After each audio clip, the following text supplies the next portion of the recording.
Hey, are you Autumn? I turned around at the voice while having coffee with my family at a cafe, and there stood my ex-husband, Ryan. Next to him was Lena, the woman who took him from me years ago. Oh. So, you got married? I glared at him in silence. Then he continued. Oh, I see. The infertile defect is still single? Planning to remarry with someone who already has kids? You and your new husband would be a perfect match. Ryan said this as if it were the most amusing thing. I slammed the table and stood up. What? Who are you calling infertile? It's true, right? Don't act like it isn't. Ryan laughed mockingly. We left the cafe since we felt sick. Just then, two girls, who seemed to be their daughters, walked past us. Autumn. One of the girls ran towards me and called out loudly. Catching her breath, she said, I'm Michelle, Ryan's daughter. Autumn, I have something very important to tell you. My name is Autumn Sawyer, 45 years old. I live with my family, my husband Noah, who is 3 years younger than me, our daughter Samantha, and Noah's parents. Noah was a chef, and I worked in sales. We both tended to be workaholics. Sometimes I worried that our 12-year-old daughter Samantha felt a bit lonely. However, Noah's parents who lived with us understood our work and treat Samantha with both kindness and strictness, allowing us to focus on our jobs without worry. On our rare days off together, Noah often prepared his exquisite dishes for us. Samantha was always envious of his skills and took every opportunity to learn cooking from him. But 17 years ago, I never imagined I would be this happy. That's because Noah was my second husband. I got divorced 17 years ago. My ex-husband was Ryan, and he was 5 years older than me and a senior colleague. In my 20s, I switched from sales to administration to continue working while being a housewife after marrying him. I thought we had a reasonably good married life, but apparently, that was just me. One day, Ryan asked for a divorce out of the blue. Hey, why all of a sudden? I was stunned in front of the divorce papers he handed me. I couldn't comprehend what was happening. Then Ryan turned unusually serious. You know, you still haven't had any kids, right? What? I was shocked. Ryan had never mentioned anything like that since we got married. However, my mother-in-law often pressured me. We lived with his parents, and my mother-in-law had asked daily about when we were going to have kids for 3 years. I tried my best to keep Ryan unaware of her attitude. I was concerned about not being able to conceive. But I felt that forcing myself to undergo fertility treatments wouldn't change the situation immediately. I believed it would happen when the time was right. But I was naive. You want a divorce because I can't have children? That's not the only reason. I had a bad feeling. Do you remember Lena? Of course I remember. She was my junior in the sales department. What about her? Just as the thought crossed my mind, Ryan spoke up. Well, Lena is pregnant with my child. What? I was at a loss for words. Everything was a complete shock to me. Not only had Ryan been cheating, but it was with my junior Lena. Divorcing me just because she's pregnant is too one-sided. I can't accept that. I argued vehemently. But Ryan had a nonchalant expression and said, but my mom agrees with it. At that moment, I realized where this conversation was coming from. I questioned to confirm. Yes, I support Ryan's relationship with Lena. My mother-in-law easily answered. Why? Doesn't that mean Ryan was cheating? Can you really forgive that? Yes, I can. I was speechless at her words. Because you've shown no sign of having children, right? I've been worried about that all this time. Well, maybe she was worried in her way. From her perspective. And you never said you two weren't trying. So it must be your problem. Then Ryan continued. See, I told you. Mom wants to see her grandkids. But you didn't show any sign of that, so it's unavoidable, right? With that, Ryan shoved the divorce papers in front of my bewildered face. I gave up and felt like I had no place left, so I signed the papers. Looking back, I should have demanded a proper division of property and alimony. But at that time, I didn't have the mental capacity to make such decisions. Word of our divorce and the reasons spread quickly at work. Lena left the company and smoothly transitioned to being a stay-at-home mom with her pregnancy and childbirth. Meanwhile, I was rumored not as a pitiable woman who was cheated on, but as someone with little appeal to keep her husband. Eventually, I quit my job. I couldn't stand the curious rumors and stares. I spent some time in seclusion in a small apartment I moved to. But even living like that, I got hungry. I decided to go outside since I wasn't particularly good at cooking. I went to a small restaurant being drawn by the good smell of stew. As I stared at the menu for a long time, I heard the chef ask, "What would you like?" Apparently, I had been looking at it for a long time. At that moment, I realized how utterly exhausted I was. Tears streamed down my face and I sniffled while I was eating. Yet, the chef silently placed extra napkins in front of me. That chef was Noah, my current husband. After that, I started frequenting the restaurant and eventually began dating Noah. Even when I told him I was older and divorced once, it didn't change our feelings for each other, and we married relatively quickly. Soon after we got married, I found out I was pregnant with our daughter, Samantha. Unlike my previous mother-in-law, Noah's parents were wonderful. My own family lived far away, so I was truly grateful for my in-laws treating me like their own daughter. On top of that, they told me I could work if I wanted to because staying at home too much could make me feel cooped up. I started helping out at Noah's restaurant because they were short-staffed and took on the accounting work that the owner disliked. A few years later, the owner retired due to health issues, and Noah took over the restaurant since his skills were highly regarded. Our work and parenting were going smoothly for over 10 years after that. Then one day, the three of us, Noah, Samantha, and I, were visiting different cafes. It was half enjoyment and half learning for Noah and me. We were discussing things like this menu is great or maybe they should consider changing the portion sizes. "Hey, is that Autumn?" I turned at the voice and saw Ryan, a man I had almost forgotten about. And next to him was, "Oh, it is Autumn. Remember me? It's Lena." A woman with a high, sweet voice that was not worthy of her age. Lena was there. She was 5 years younger than me back then, so she should be 40 now. That meant she was already middle-aged. But she was dressed and made up as if she were much younger, looking somewhat out of place. "It's been a while," I replied stiffly. My voice made Noah and Samantha look a bit uneasy. Then, Ryan asked as if to pile on, "Oh. So, you got married?" I glared at him in silence. Then he continued, "Oh, I see. The infertile defect is still single? Planning to remarry with someone who already has kids? You two would be a perfect match." Ryan said this as if it were the most amusing thing. Noah and Samantha were bewildered and their eyes wide in confusion. I slammed the table and stood up. "What? Who are you calling infertile? Oh, Autumn, why are you suddenly angry? It's true, right? You're marrying someone with kids because you can't have your own. What was wrong with these people?" I pointed to Noah and Samantha and said firmly, "No, you're wrong. I've been married to him for a long time and I gave birth to this child." "Yeah, right. Stop lying." Ryan laughed mockingly. I was exasperated. Why did he insist on thinking I was infertile despite my words? "Hey, let's get out of here," Noah suggested and nudged me. Samantha looked anxious.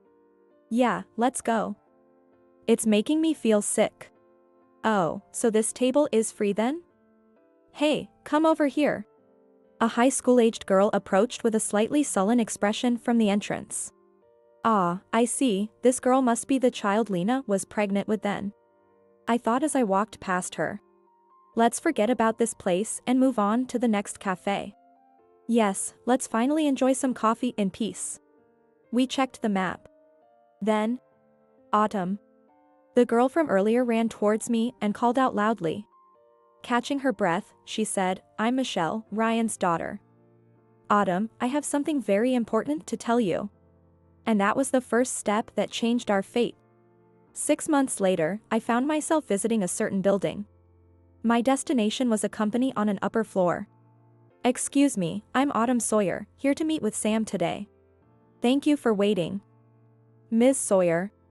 The man started to say, then his expression changed to one of recognition.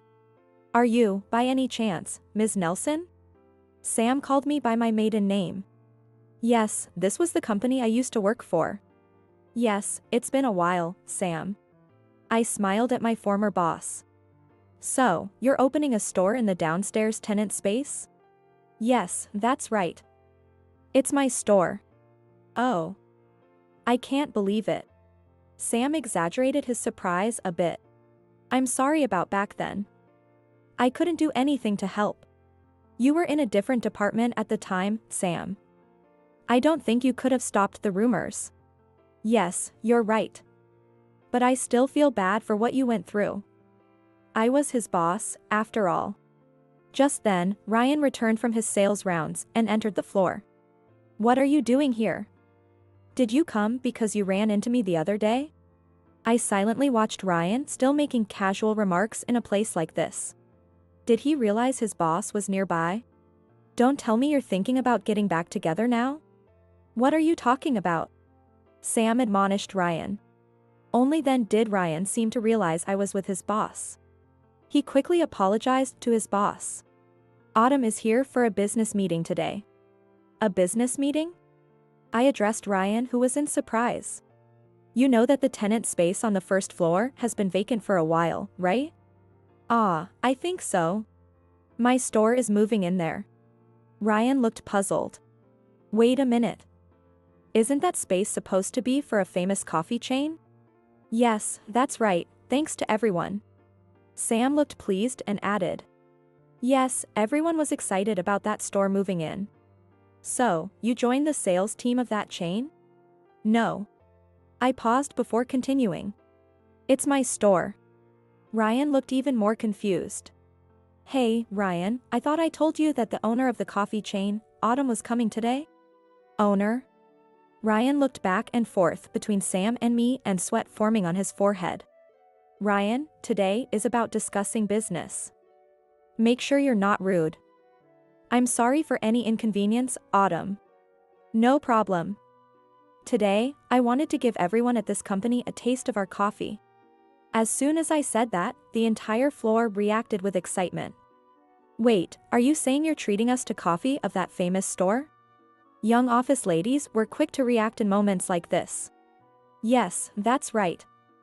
I hope you'll become our best customers and that we can have a long relationship. Today, I want to offer you a little preview before our grand opening. Please, come down to the store if you would like. I looked at Sam to confirm. He nodded and said, absolutely, let's enjoy this treat. Everyone, let's go. Almost everyone on the floor, except those who stayed behind, went downstairs. The new store manager greeted, welcome to them. At this signal, the waiting staff all greeted in unison. Everyone, please make yourselves comfortable, I said, and the employees eagerly took their seats. Our coffee itself wasn't particularly distinctive. It was simpler and more affordable than some famous coffee shops with excessive toppings. We were known for our straightforward menu and delicious food. We offered takeout lunches and dinners for those who wanted to enjoy a good meal at a slightly higher price.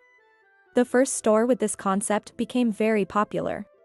After making it successful, we trained our staff and expanded, resulting in me becoming the CEO of a coffee chain with annual sales of $50 million.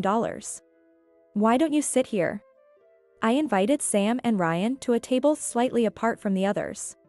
Then, a few people stood up. What? Ryan blurted out when he saw them. Wait a minute, Michelle, what are you doing here? What do you mean, Dad? Michelle scoffed and continued. I'm here because I'm a guest today. But, aren't only related parties here today? Ryan was confused and asked. Yes, and I'm one of those related parties. Oh, by the way, Dad, there's another person here you should meet. Ryan didn't seem to understand the meaning of her words. Michelle continued, ignoring her dad's confusion. Let me introduce you. This is Luke, my biological father. Ryan looked even more bewildered. Well, you wouldn't understand, Dad. There's still one more guest to come, Michelle said and turned towards the entrance. And there was a woman who looked around nervously walking quickly towards us. It was Lena, who dressed overly youthfully just like when we met 6 months ago. She hurriedly opened the door. Michelle, where's Michelle? She called out as she rushed over. Here comes the other guest. Mom, over here, Michelle said calmly. Lena heard her voice and hurried over, then stopped in shock. Michelle, why are you with this person? Lena asked with trembling voice. Why? Because he's also my father, isn't he? Michelle continued in a calm voice, facing her stunned mother. Ryan finally seemed to grasp the situation by seeing the two of them. Lena, do you know this man? Is there a connection? I don't know him. I've never seen him before. Lena tried to escape, shaking her head vigorously, but Noah and I stopped her. Since you're here, why don't you have a cup of coffee? I offered Lena a seat and asked the staff to bring her a coffee. The coffee here is quite popular these days. You should at least try a cup. Michelle said so, and we almost forced Lena to sit down. I thought what a brave young girl Michelle was.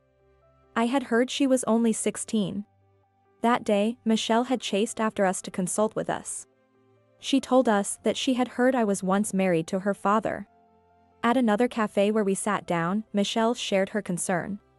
She said someone had come forward claiming to be her real father. I heard that you divorced my father because I was in my mother's womb, she said. Who told you that? My grandmother. That meant it was former my mother-in-law. She had gone out of her way to tell such things to her granddaughter. But I thought that was just like her. Did you talk to anyone else about this person? I asked. No, I haven't, she replied. You haven't discussed it with your mother? No, I don't trust her, especially when it comes to relationships with men. Michelle said bluntly. Because I don't trust my mother, I thought maybe this man really could be my biological father. And that man was Luke, who was sitting with us now. She initially doubted his story. But she got convinced after discussing certain gifts. Ever since I was little, my mother would give me expensive clothes or items we couldn't normally afford. What's more, that was only when my father was away on business trips. She was just happy to receive the special gifts as a child. But as she grew older, she started to find it strange. She asked if he had ever sent her gifts in a conversation with Luke. Luke had smiled and said he was glad she had received them. Further probing revealed that he remembered the details and timing of the gifts perfectly. These matched Michelle's memories. That's why I asked for a DNA test with him. When I heard that, I thought she was a stout-hearted girl. I didn't know she would say something like that on her own. But how do you feel about your current parents since you are saying like this? I don't care about my dad. He hardly ever comes home. Whether it's work or something else, I don't know. So Ryan had ended up being a neglectful parent. Despite he was using the excuse of wanting children to leave me. I was shocked by Michelle's next words. My mom has someone she's interested in. I don't know if they're dating, but it's not my dad. The other day, she came home in a taxi with him. Her words were painfully bitter. But the other day, didn't you come to the cafe with your family? That was just a forced outing. My dad's idea of family service. But your family looked genuinely happy compared with that. She said this in a lonely voice. Autumn, excuse me for asking, but are you sure Samantha isn't your stepdaughter? Absolutely not. I gave birth to her. I said firmly and hugged Samantha close. Then, my father said something really rude to you at that time, right? I had heard about it before. Yes. Back then, your father and grandmother said things like that to me and forced me into a divorce. But after I remarried, I soon had my daughter and have been living happily ever since. So, I completely forgot about him. Honestly, I couldn't even remember his face at first. Really? I'm envious. I felt the urge to help this girl after hearing her talk. It seemed that something was still twisted in that family. Over the past 6 months, I had been present when Luke and Michelle met and discussed things again, which ultimately led to today's meeting. It's really been a long time, Lena. Luke said with a smile. I don't know you. Lena said, panicking. Well, I have changed quite a bit. But DNA doesn't change. Luke said and showed the DNA test results to Ryan and Lena. Both of them took the document and stared at it. The results showed that there was no parent-child relationship between Michelle and Ryan, and almost a 100% match between Michelle and Luke. Ryan understood the meaning and turned pale looking at Lena. Seeing his reaction, Lena began to panic. No, this is a lie, it's fake. Then we can test again as many times as needed, Luke replied. Although, it will probably show the same result each time. I have several test results here, from different labs. He said and took out the additional test results. Lena lunged at Michelle. What have you done? What do you mean, what have I done? So where did you come from today, Mom? What are you talking about?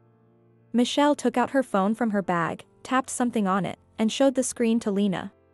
I received these, you see. The screen showed photos of Lena entering and leaving a hotel with a man. These are doctored, they have to be.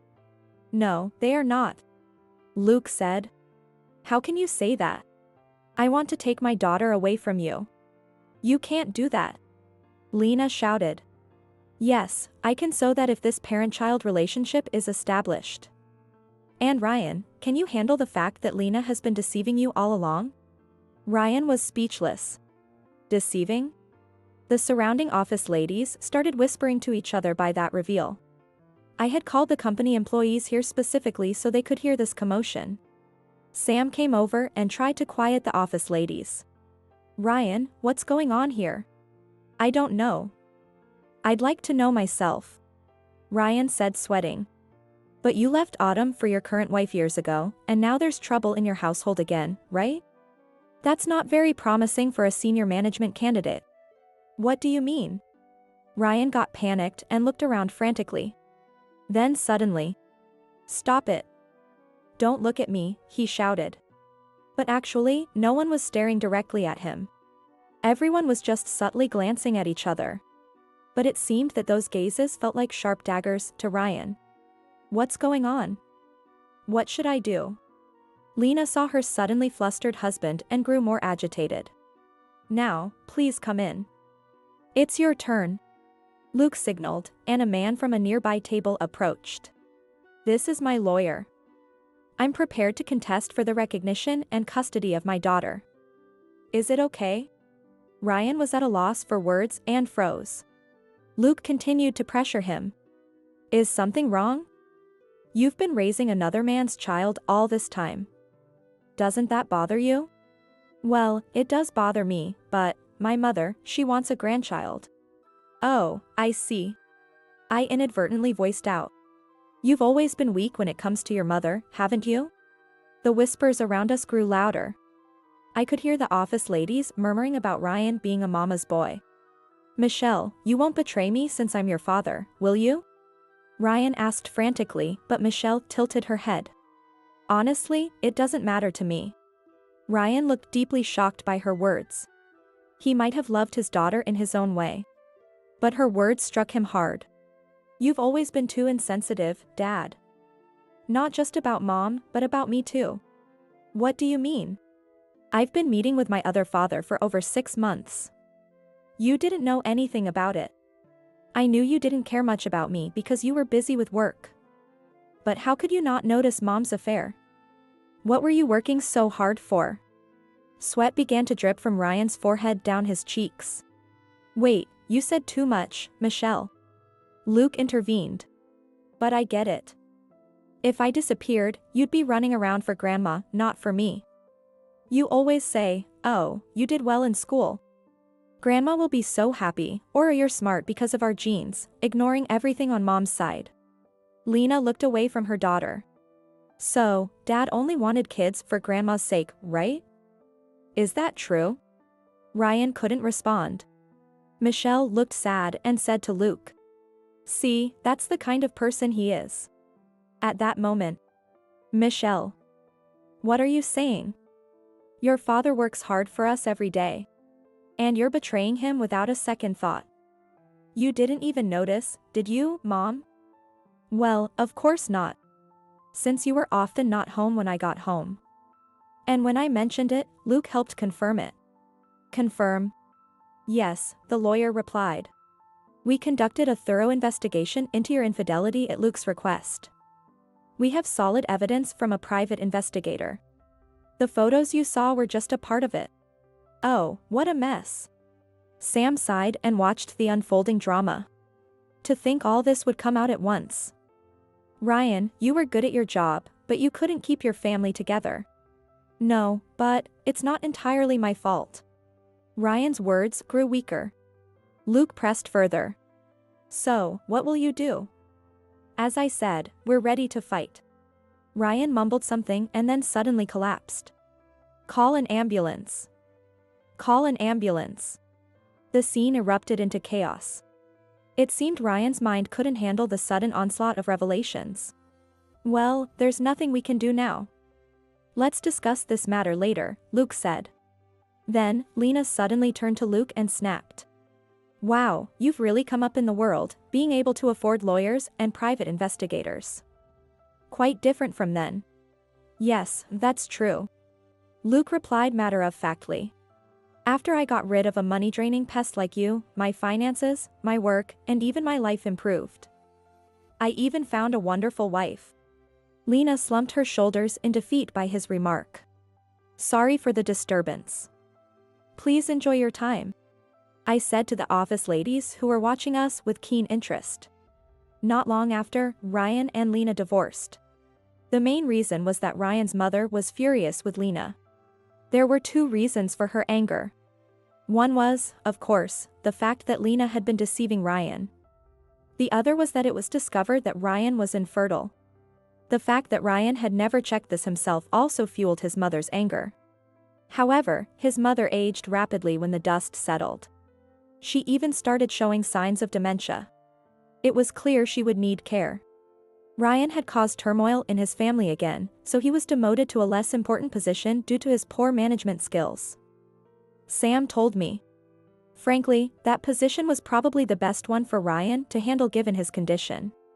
The sudden shocks had severely affected his mental health. He had always believed he was right, so finding out I wasn't infertile, but he was. And that his beloved daughter had so easily dismissed him, these revelations broke the man who had always prided himself on his abilities. As for Lena, she tried to go to her affair partner after the divorce. However, this man claimed he had no idea she was married and ran away saying he felt deceived. Apparently, Lena had lied about her age and pretended to be 10 years younger. When she told him her real age, he looked like he wanted to throw up, according to the lawyer. After being rejected by her family, Lena had nowhere to go. From then on, she disappeared completely. It was uncertain what she could do since she had been a full-time housewife and a cheater. I thought it was best for her to hit rock bottom. As for Michelle, she was taken in by her biological father and his wife. They pleaded with her to live with them for the short time left until she became an adult. Luke's wife couldn't have children. And Michelle had grown close to her over the past 6 months. She deserved happiness after all she'd been through. Since then, our new store has thrived, possibly because of the drama surrounding its opening. We became friendly with the company upstairs since we were sharing a small secret with them. The office ladies admired me for rising to the top as the CEO of a famous coffee chain after my divorce. Their admiration was flattering, but I thought times had certainly changed. My daughter Samantha and Michelle also kept in touch. It is a strange coincidence, but perhaps children can make friends in such places unexpectedly. It was like she antagonized her mother, but it has nothing to do with the children being friends with each other. Noah looked at the two girls warmly, too. I want to cherish my family, work hard, be considerate, and live happily in the future.